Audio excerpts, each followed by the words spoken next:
off. I guess it's just to warn you so that you know you're being recorded. And tonight is our last session before our 4-week holiday. I'll continue to send out notices on Tuesday just to remind you of what's going on. But I will be taking a little time off, which I'm excited about, but I'll miss you and look forward to coming back refreshed at the end of June. And tonight's theme is Discerning Sabbath as the pandemic eases. So let's begin with a little antiphonal chanting.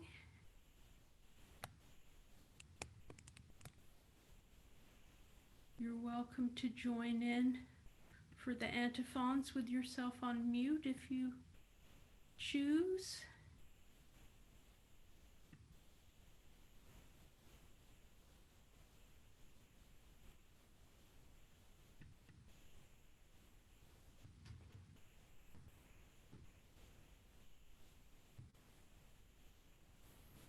God whispers to the heart, be still, I am with you. God whispers to the heart, be still, I am with you. God is our refuge and our strength, a present help in times of trouble. Therefore we will not fear, though the earth be moved and shaken. God whispers to the heart, be still, I am with you. We will not fear, though the mountains be toppled into the sea, though the depths of the waters rage and foam.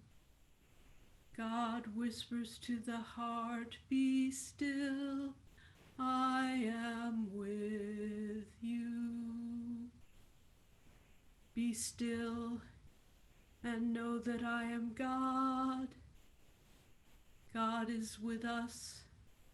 God has spoken, and the earth shall melt away. God whispers to the heart, be still, I am with you.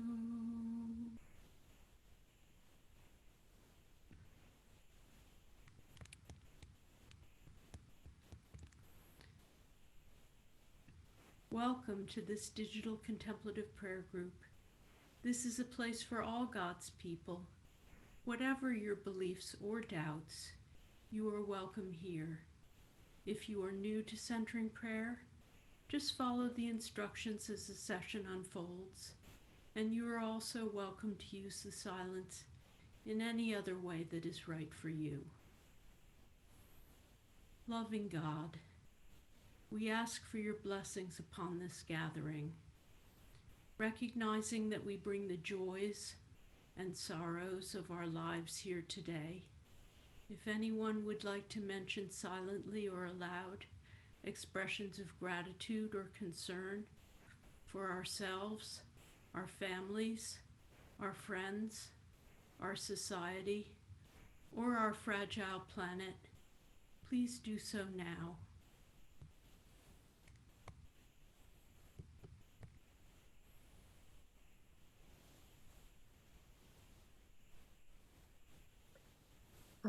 For the brokenhearted,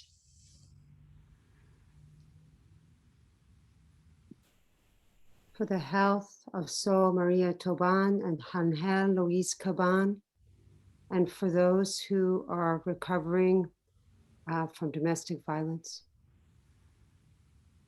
We need our prayers. For all those struggling with mental illness, including those struggling with addiction. For Scott.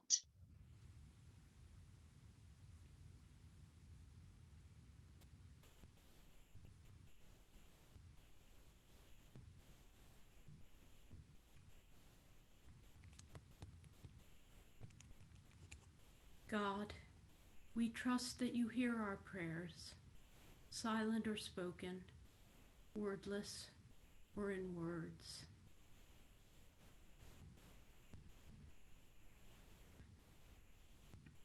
So I'm drawn to the theme of the Sabbath right now because I myself am a bit burnt out and in need of Sabbath time myself.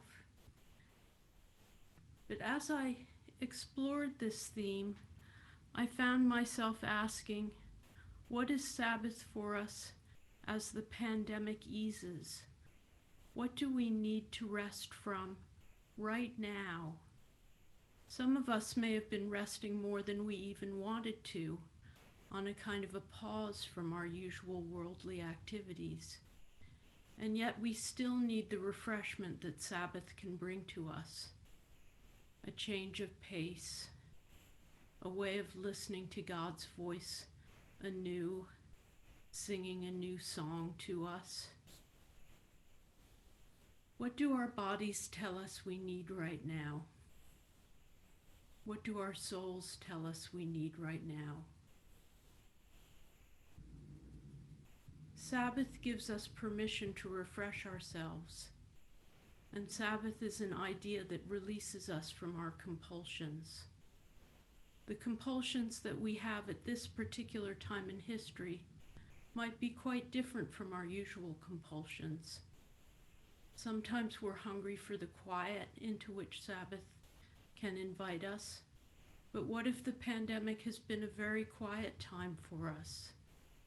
We may sometimes have a tendency to feel that we must make ourselves constantly available to other people, and Sabbath can offer us respite from that need to be available.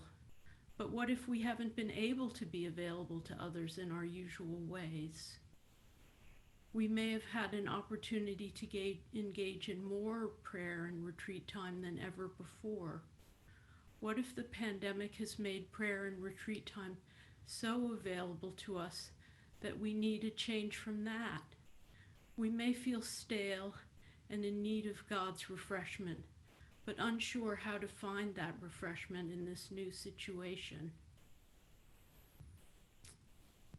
When I was preparing to give this talk, I got out my notes on Sabbath because it's a subject I've talked about a lot of times before, often in the context of a course I teach at General Theological Seminary, where I teach on spiritual practice and digital media, and so I often approach the topic from the perspective of what is Sabbath in the age of digital media. So I have a lot to say on the subject, but when I looked at my old notes, I just threw them all out because I just didn't feel right for right now. We're at such a very particular moment when our needs are different from what they usually are, and that may not be true of all of us. Some of you may have the same kinds of needs for Sabbath that you've always had, but some of us are in quite a different, disorienting place. But here's the one thing I retained from my old notes is this quote from Thomas Merton, which I think sums up very well why we need Sabbath. The rush and pressure of modern life are a form, perhaps the most common form, of innate violence.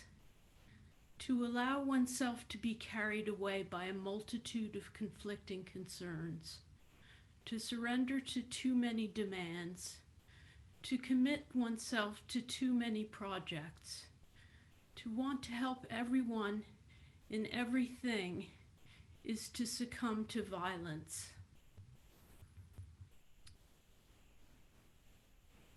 So I think we can probably all recognize ourselves in that, and yet that may not be quite where we are right now. We've changed our lives in response to the pandemic, and now as many of us are vaccinated and restrictions are easing, we have an opportunity to discern slowly as we re-enter the world or choose not to re-enter the world quite yet, to ask ourselves, what is God asking of me in this moment? What is Sabbath for me in this strange new world? And what is my work now? What do I need rest from? And what is this strange pause that has been imposed upon me, teaching me? Are my pandemic habits holding me back or weighing me down in some way? It's causing me to resist what God has planned for me next? Are the resources I found available to me through digital media during the pandemic something that I want to maintain? Or is it time to let go of some of them now? What new structures do I need to protect my inner life and my intentionality as I come out of the hibernation of the pandemic? Who am I as I stand before God? What is most alive for me? What is missing? Where is my intuition leading me? So you can see I have a lot more questions than answers as I think about this subject. And perhaps the most important role for Sabbath at this particular moment is to create a kind of an incubator for these discernment questions. What are we hatching into? What new life is coming into being through us? What is possible for us now that wasn't possible before? What do we need to do to protect and nourish ourselves as we ponder these questions and discern new roles for ourselves, new energy? What kind of sacred space do we need to create for ourselves as we reemerge from the pandemic? Do we need time for prayer, retreat, reading, quiet, pilgrimage?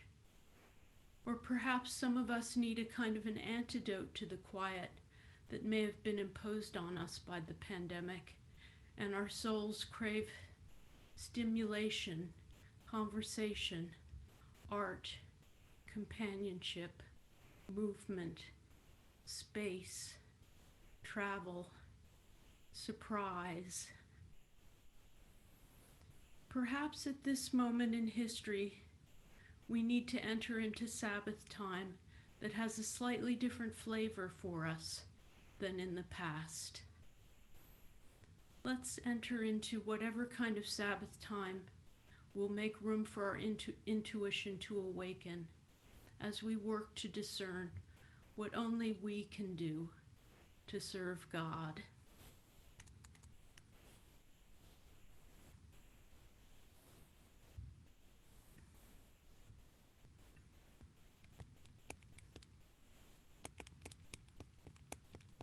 So now let's turn to our 20-minute period of centering prayer. I invite you to take your posture, sitting with your back straight and your feet flat on the ground, or in any stable position that you can maintain for the 20 minutes. Comfortable, relaxed, natural, alert. And take a few deep breaths and just notice how it feels to be in your body. Are there any adjustments that you need to make? And how does it feel to be in the room where you are?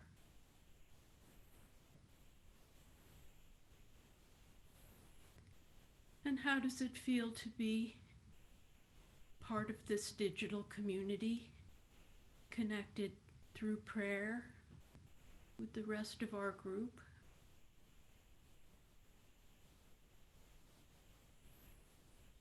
And just take a moment to notice who God is for you right now whatever is alive for you in that.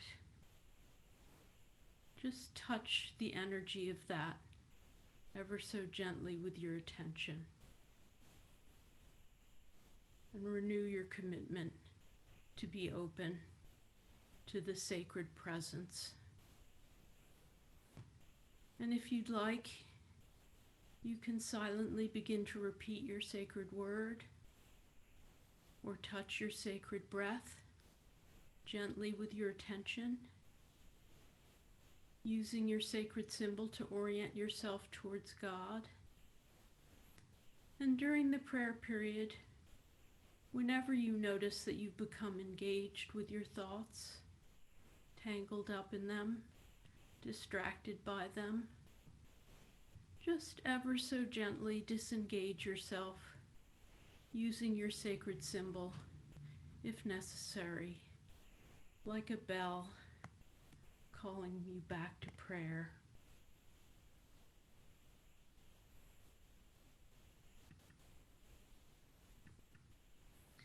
Loving God, flowing Spirit, thank you for the gift of this community of prayer. May we rest in you.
Tonight's reading is a poem by Mary Oliver called Wild Geese.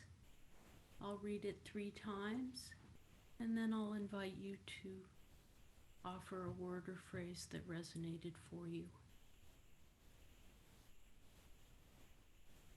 You do not have to be good. You do not have to walk on your knees for 100 miles through the desert, repenting. You only have to let the soft animal of your body love what it loves. Tell me about despair, yours, and I will tell you mine. Meanwhile, the world goes on.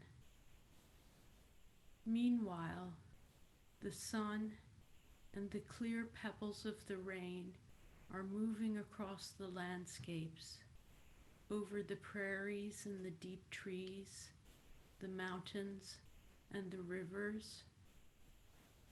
Meanwhile, the wild geese, high in the clean blue air, are heading home again.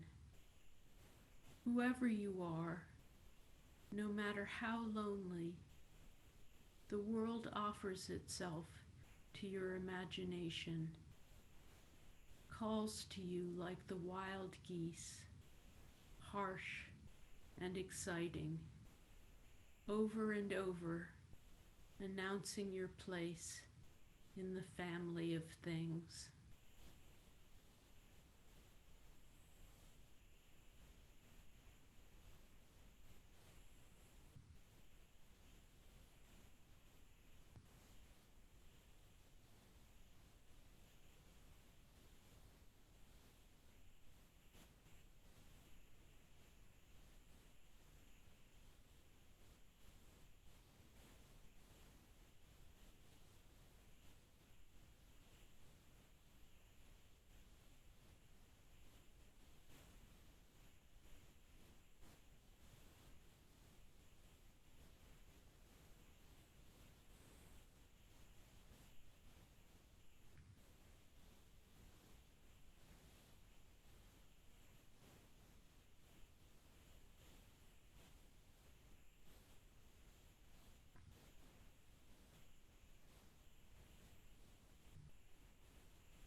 You do not have to be good. You do not have to walk on your knees for 100 miles through the desert, repenting. You only have to let the soft animal of your body love what it loves. Tell me about despair, yours, and I will tell you mine. Meanwhile, the world goes on. Meanwhile, the sun and the clear pebbles of the rain are moving across the landscapes, over the prairies and the deep trees, the mountains and the rivers. Meanwhile, the wild geese, high in the clean blue air, are heading home again. Whoever you are, no matter how lonely, the world offers itself to your imagination, calls to you like the wild geese, harsh and exciting, over and over, announcing your place in the family of things.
do not have to be good. You do not have to walk on your knees for 100 miles through the desert repenting. You only have to let the soft animal of your body love what it loves. Tell me about despair, yours, and I will tell you mine. Meanwhile, the world goes on. Meanwhile, the sun and the clear pebbles of the rain are moving across the landscapes, over the prairies and the deep trees, the mountains and the rivers. Meanwhile, the wild geese, high in the clean blue air, are heading home again. Whoever you are, no matter how lonely, the world offers itself to your imagination, calls to you like the wild geese, harsh and exciting, over and over announcing your place in the family of things.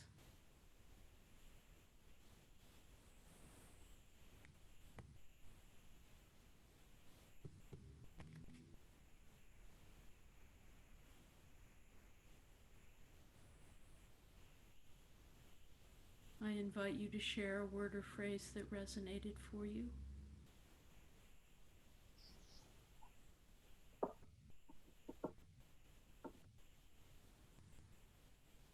World offers itself.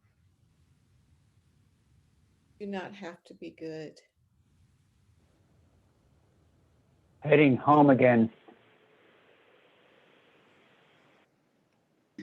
Announcing your place in the family of things. Love when it loves. Calls to you like the wild geese.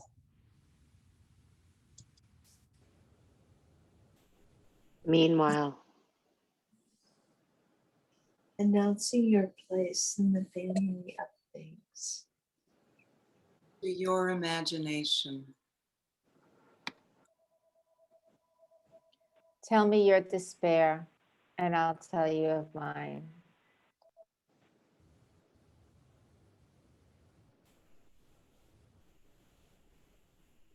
Harsh and exciting.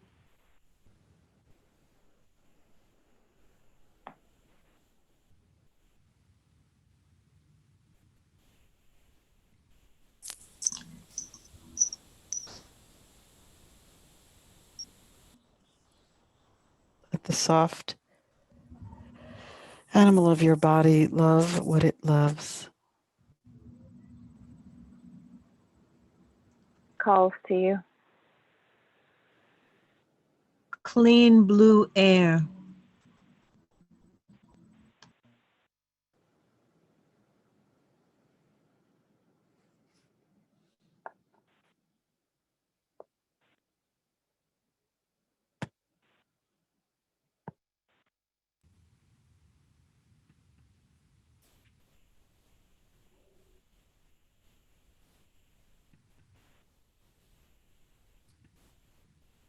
Let's close by praying together the night prayer.